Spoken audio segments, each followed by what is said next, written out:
इस दुनिया में हर चीज सेल से संबंधित हो गई है। एक एडवोकेट किसी क्लाइंट को अपनी सर्विस सेल कर रहा है, एक एक्टर अपनी एक्टिंग को सेल कर रहा है, एक सिंगर अपनी सिंगिंग को सेल कर रहा है, यहां तक कि एक जो शॉपकीपर है वो अपने सामान को सेल कर रहा है, अपनी चीजों को सेल कर रहा है।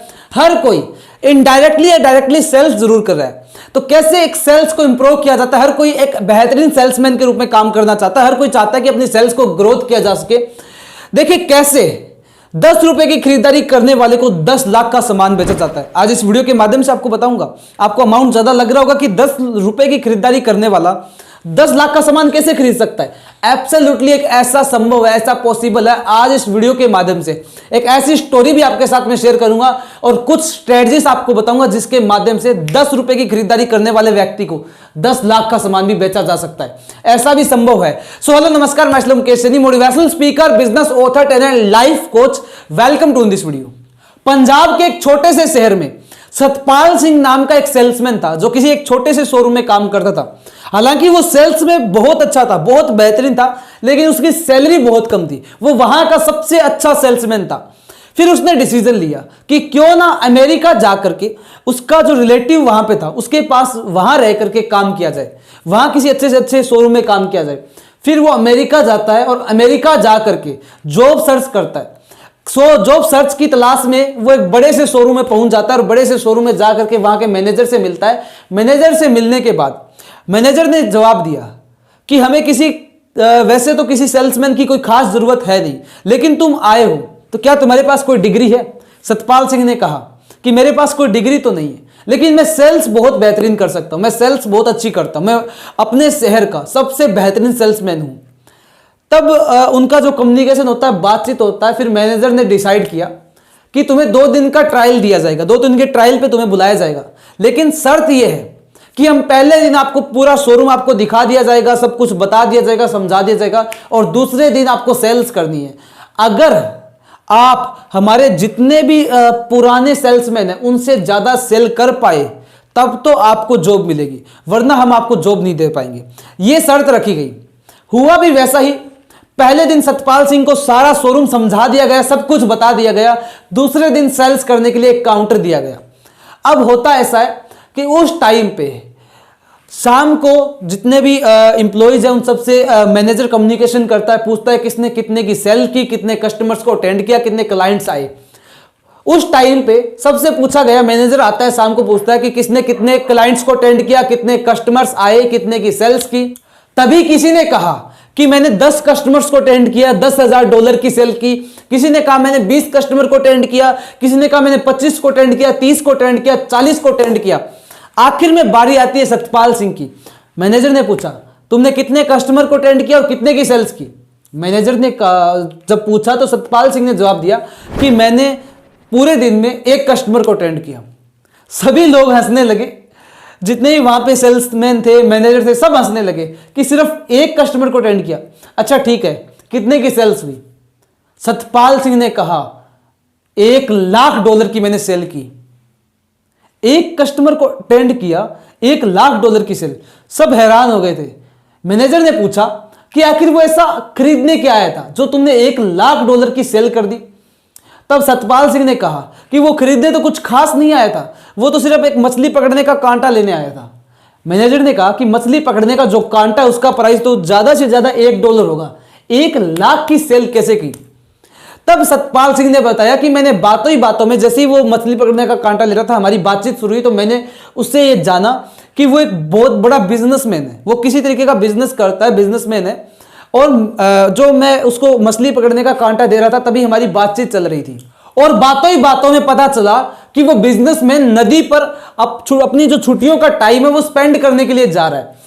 और इसी टाइम पे सतपाल सिंह उस बिजनेसमैन से कहता है कि आपको छोटी मछली पकड़ना पसंद है या बड़ी मछली?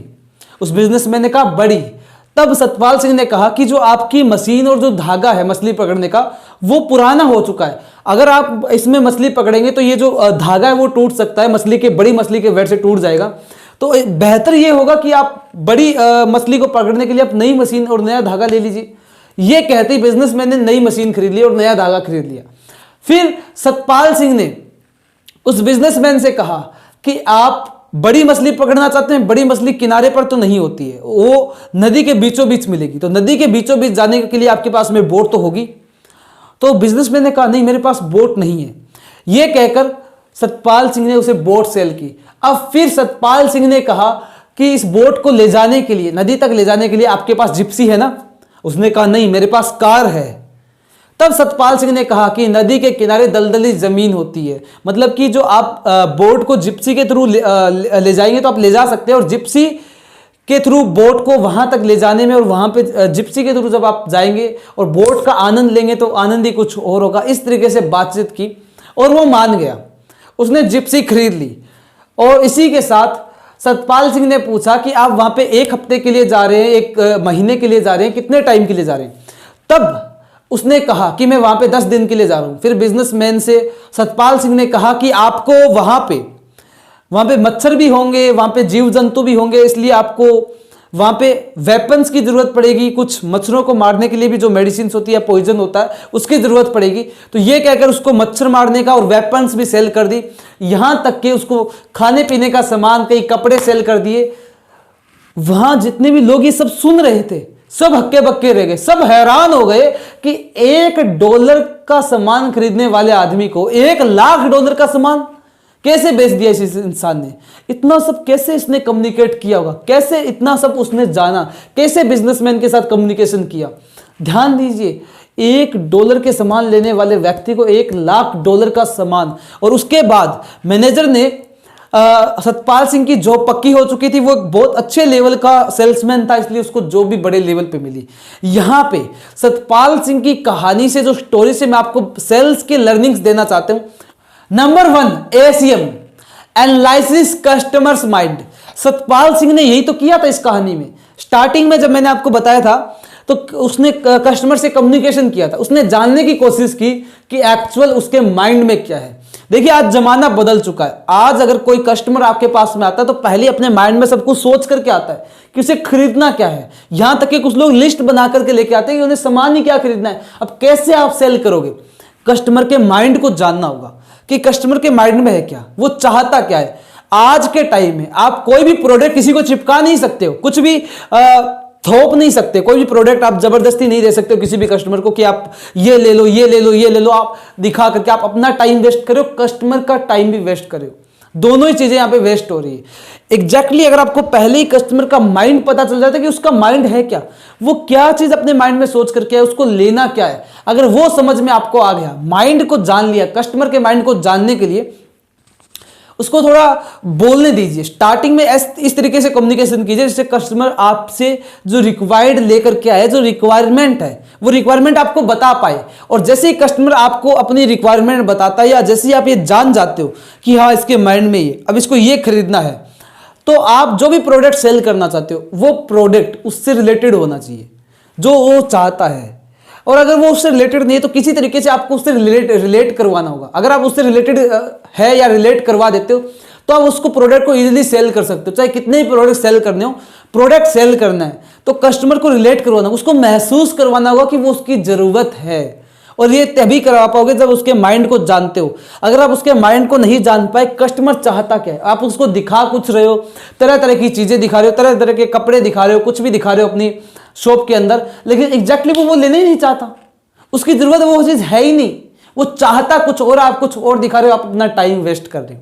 समझिए इस चीज को। अगर कस्टमर को लाखों के प्रोडक्ट सेल करने हो तो सबसे पहले उसको माइंड को जानना पड़ता है। वो जानना होता है कि वो चाहता क्या है, और उसकी चाहत को जान लिया, उसके इंटरेस्ट को जान लिया, उसके अकॉर्डिंग, और आप जो भी अननोन प्रोडक्ट सेल करना चाहते हैं, जो प्रोडक्ट उस प्रोडक्ट के साथ आप सेल करना चाहते हैं, जो वो माइंड में लेकर आए या जो उसके माइंड में है वो आपके पास में ना भी हो, तो प्रोडक्ट उस प्रोडक्ट से रिलेट करवाना होगा।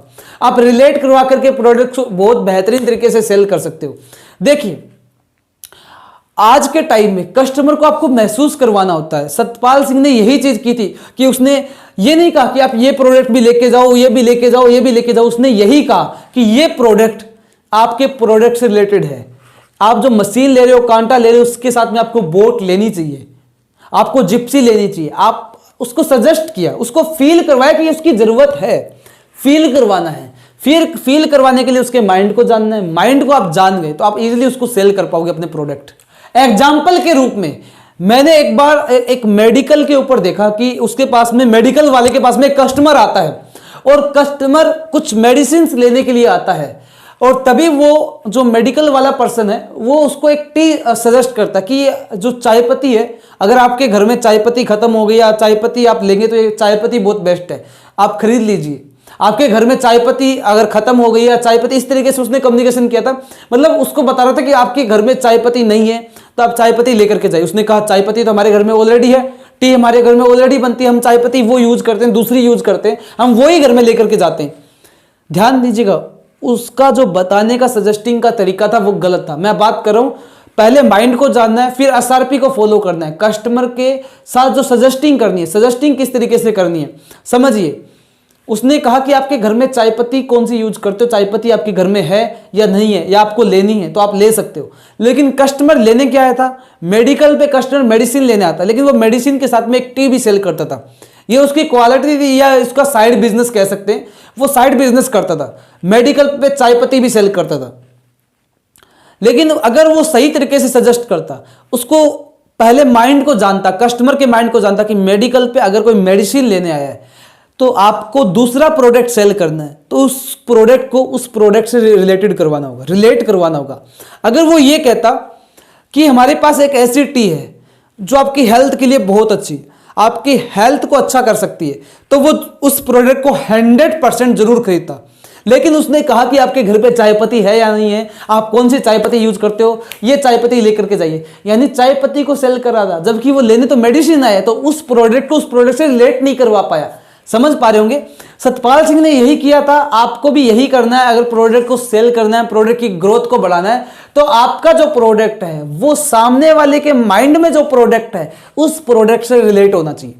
समझ पा रहे हो, सामने वाले के माइंड में जो चीज है, आप जो चीज सेल करना चाहते हो, दोनों का कॉम्बिनेशन होना चाहिए, दोनों चीज रिलेट होनी चाहिए। अगर दोनों चीज रिलेट हो गई तो आपका प्रोडक्ट कितना भी महंगा हो आप सेल कर पाओगे और सेल 100% होगी। लेकिन प्रोडक्ट को प्रोडक्ट से रिलेट करवाना होगा, एसआरपी। और लास्ट में third number CAC, communication according customer. अब लास्ट में समझिए सतपाल सिंह ने क्या किया, कम्युनिकेशन किया। कैसा कम्युनिकेशन, जो कस्टमर के अकॉर्डिंग था। कस्टमर के अकॉर्डिंग कम्युनिकेशन करना होता है। एज ग्रुप के हिसाब से कम्युनिकेशन होता है। कम्युनिकेशन के बहुत सारे तरीके हैं, एज ग्रुप के हिसाब से किया जाता है, कस्टमर किस तरीके की बातें चाहता है उस हिसाब से किया जाता है। जैसे एज ग्रुप के हिसाब से बात करें तो यूथ्स, अगर आप कोई प्रोडक्ट ऐसा है जो यूथ्स के लिए बनाए तो यूथ्स के अकॉर्डिंग, यूथ्स को जो बातें पसंद होती है आप यूथ्स के जैसी बातें कीजिए, उनसे यूथ्स के अकॉर्डिंग कम्युनिकेशन कीजिए। इसके साथ ही अगर कोई ओल्ड एज का पर्सन आता है तो ओल्ड एज का कैसी बातें पसंद करता है उसके अकॉर्डिंग बात कीजिए। अब क्योंकि बहुत बार कस्टमर जो होता है वो बीच बीच में आपसे प्राइस पूछता है, इस प्रोडक्ट का प्राइस कितना, इस प्रोडक्ट का प्राइस कितना। प्रोडक्ट का प्राइस आपको उसको बता दोगे तो आप दूसरा प्रोडक्ट उसे सेल नहीं कर पाओगे, आप जो प्रोडक्ट आप सेल करना चाहते हो वो नहीं कर पाओगे। अगर प्रोडक्ट का प्राइस बता दिया तो वो माइंड में तुरंत कैलकुलेट करने लग जाता है कि हाँ मुझे कितना पैसा बचाना है, कितना सेव करना है, कितनी चीजें खरीदनी है, घर का और क्या क्या सामान लेने जाना है। फिर आप अपना प्रोडक्ट सेल नहीं कर पाओगे और ज्यादा प्रोडक्ट सेल नहीं कर पाओगे। तो कस्टमर जब भी प्राइस पूछता है तो आपका कम्युनिकेशन इतना अच्छा होना चाहिए, इतना बेहतरीन कम्युनिकेशन कीजिए कि कस्टमर के माइंड से वो बात हटी जाए।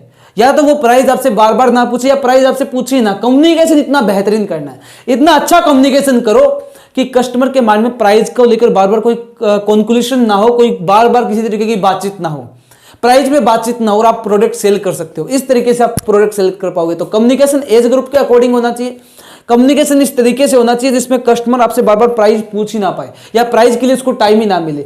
सो इस तरीके से आप प्रोडक्ट सेल कर सकते हो। प्राइस को कस्टमर के माइंड से हटाना है, इस तरीके से कम्युनिकेशन करना है।